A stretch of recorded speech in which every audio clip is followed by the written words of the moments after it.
Namaskar friends, this is NJ, your host on this channel.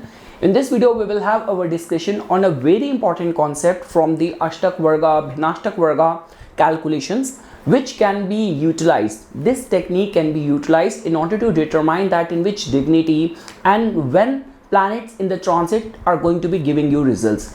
So guys, if I were to say that what right now is the most searched topic in the social media circles, specifically devoted to the astrology or the mystic sciences. So everyone right now is searching about the upcoming transit of the planet Jupiter in the Taurus sign. Like even I have by myself have uploaded a video on the general guideline or theme, what to expect from this entry of Jupiter in the Taurus. I have also uploaded two videos on which I have explained the customized results of this upcoming transit of Jupiter in the Taurus for all the lagnas, all the rising signs. But again guys, I somehow felt this thing that if I will give you this additional tool of assessing the results, definitely you will be able to get into the depth of that when Jupiter will transit the Taurus sign, in which dignity it is going to be manifesting results. In these kind of snapshot kind of predictions, the concept of Ashtakvarga and this technique of Kaksha, which we will use today, proves to be very helpful. So guys, this topic has not been talked much about in the social media handles and all, but yes, if you will go to any of the good structured astrology school like ICAS or Bharati Vidya Bhavan, all those people are very much familiar with this concept. So okay guys, let's just start our discussion. So first of all, for me to explain you that, I need to first explain you the time duration which generally planets spend in one zodiac sign. So you have to first understand that. Trust me, it will help you in this video. So we all know this thing that starting from the least amount of time spent by a planet in a zodiac sign. So moon stays in one zodiac sign for close to 2 days and 6 hours. Then afterwards it's the planet Mercury, which stays close to 21 days. Then Venus, which stays for close to 28 days. Mars, which stays in one zodiac sign for roughly 45 days.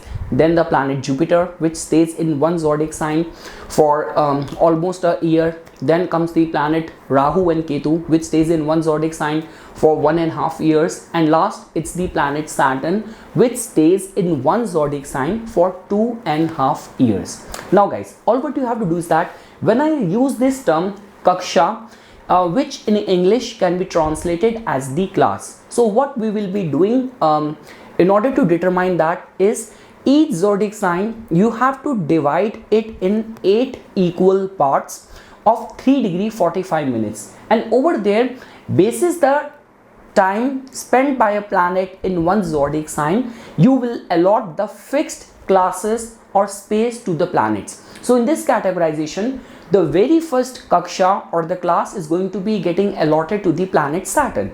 So in any zodiac sign, from 0 to 3 degree 45 minutes is allotted to the planet Saturn. And in the astrological language, you will say that the very first Kaksha is of the planet Saturn. After that, it's the Kaksha of the planet Jupiter. So from 3 degree 45 minutes till 7 degree 30 minutes. After that, it's the planet Mars. From 7 degree 30 minutes till 11 degree 15 minutes. Then comes the planet Sun from 11 degree 15 minutes till 15 degrees. Then Venus from 15 degrees to 18 degree 45 minutes. Mercury 18 degree 45 minutes till 22 degree 30 minutes. Moon from 22 degree 30 minutes to 26 degree 15 minutes. And lastly, it's the ascendant or the Lagan from 26 degree 15 minutes till 30 degree. So now I will give you a very basic reference. Like for example, if someone says to you that okay, right now Jupiter is transiting 27 degrees. So that will give you this idea that okay, Jupiter is transiting in the 27 degrees in the Aries. That means this is a region which falls in the Kaksha of the Lagan. From 26 degree 15 minutes till 30 degree, it is the Kaksha of the Lagan. So that means Jupiter is transiting in the ascendant's Kaksha in that specific zodiac sign, which is Aries.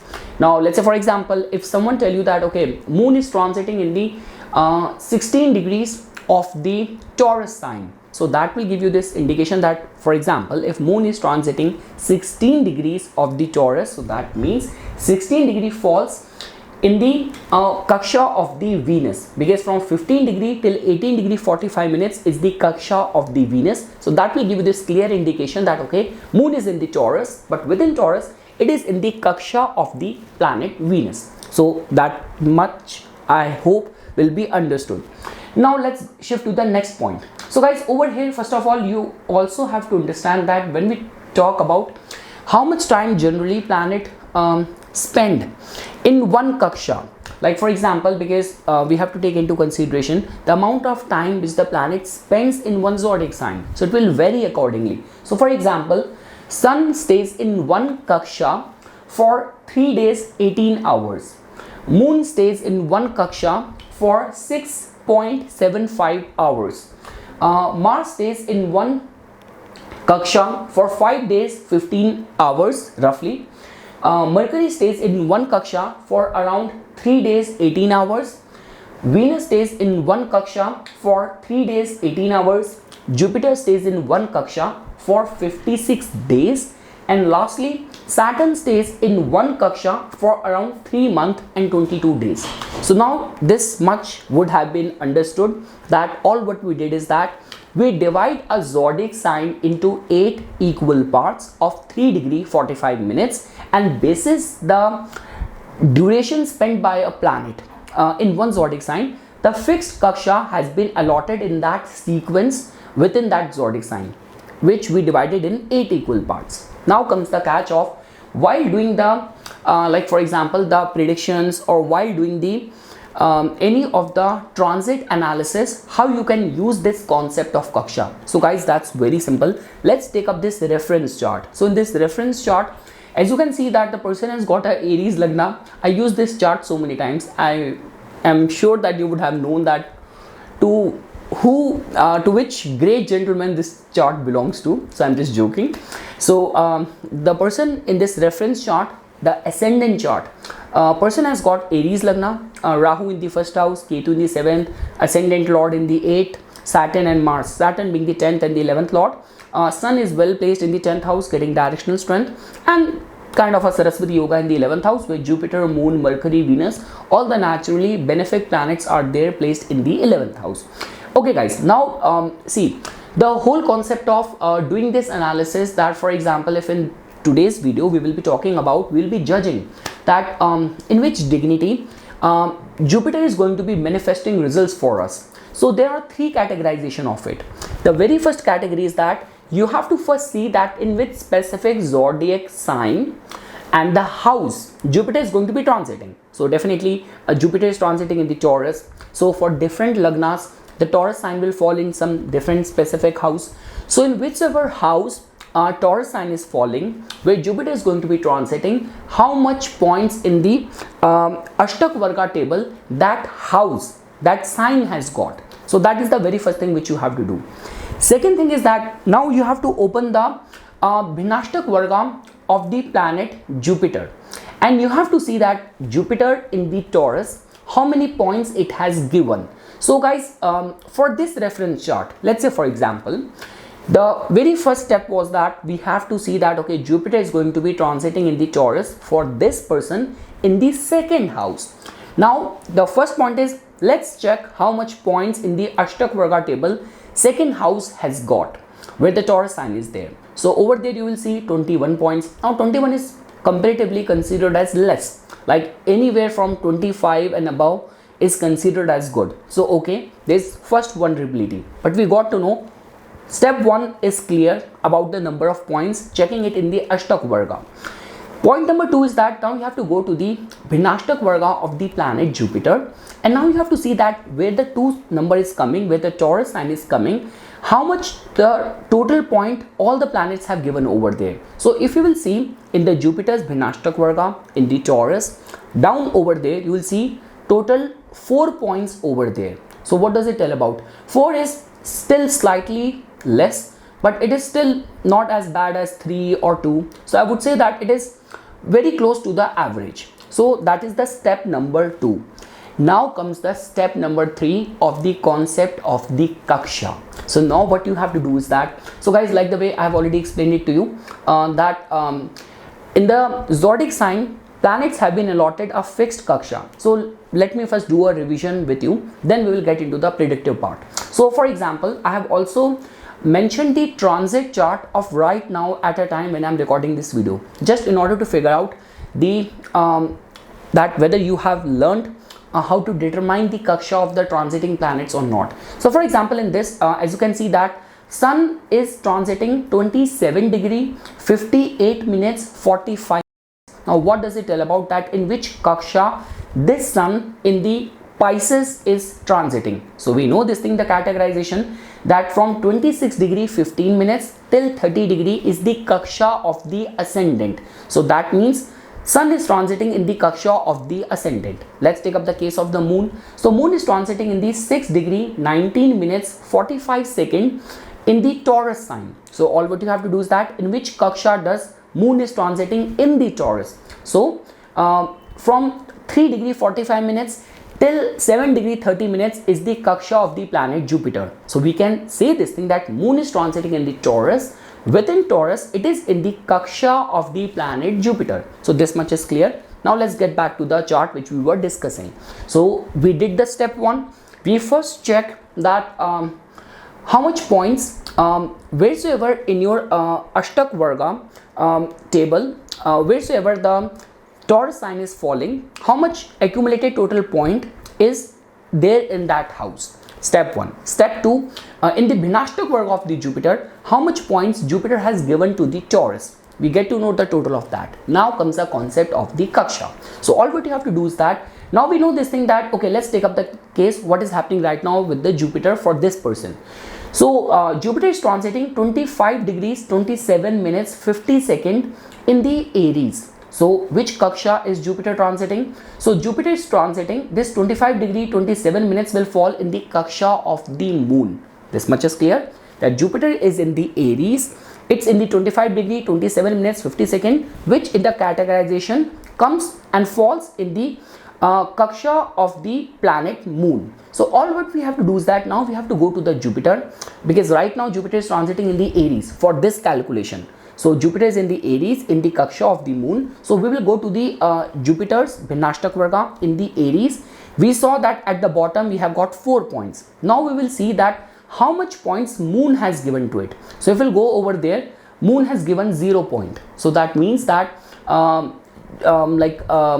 in this time frame when Jupiter is in the kaksha of the Moon, it is not gonna be generating very strong results. So this is how you can use this concept of kaksha. Let's take up the case of the for example, let's take up the case of the planet Saturn as well. So if you will see the today's transit chart, Saturn is transiting in the Aquarius.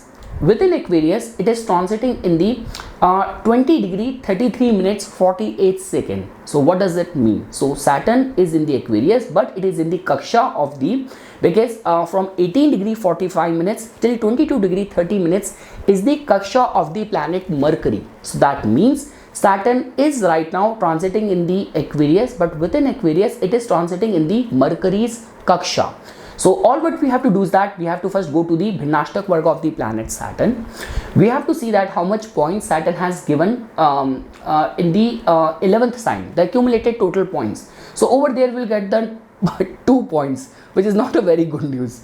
Second thing is that we have to see that okay, we got to know that because when we check the degrees, we got to know that Saturn is in the kaksha of the Mercury. So now let's over here in the Saturn's Ashtakvarga in the Aquarius, let's see how much points Mercury has given. So Mercury has given 0 point. So that means okay, in this reference chart none of the planets are giving good results, but you must have understood the concept. So yes guys, this is one such concept or technique which will be very helpful for you even while decoding like the Saturn Sadesati as well, which actually proves to be a nemesis for lot many astrologers to decode and all, and lot many people who have this biased opinion of just scaring you and all. The minute they will see Sadesati, they will just start babbling all the negative things only. But trust me, they're like those people who have rise, who have done big and achieved big in the Sadesati as well. So again guys, this was a short video on like if you are curious about that, in this upcoming transition of the planet Jupiter, how it is going to be manifesting results for you. It's very simple. Any good app like Astro Sage, Prashara, Jagannath Hora software. So all what you have to do is that the house where the Taurus is falling as per your Lagan, just see in the Ashtakvarga table how many points are over there. Anywhere about 25 and above is considered as good. After that, you have to go to the Ashtakvarga of the Jupiter, go to the Taurus sign and see in the bottom how much total points are there. 4 points, 5 points, 6 points. After that, you have to see that the degree of the planet Jupiter, because we still have to wait for Jupiter to enter the Taurus sign on May 1st. But once it will transit, basis the Kaksha, because the very first Kaksha is going to be of the planet Saturn only. So just see that it has Saturn in your Jupiter's Ashtakvarga, in the under the section of the Taurus. Has Saturn given some point over there? Is there 1 or 0? So that will give you this indication that in which dignity results are going to be manifesting for you. So yes guys, this was just a basic video overview on this concept of Kaksha, which proves to be very helpful when it comes down to the analysis and assessment of the transiting planets or planets placed in your natal chart. So for further more updates and notifications on the divine science of Vedic astrology, please subscribe to my YouTube channel and follow me on my Instagram account. Dhanyavad.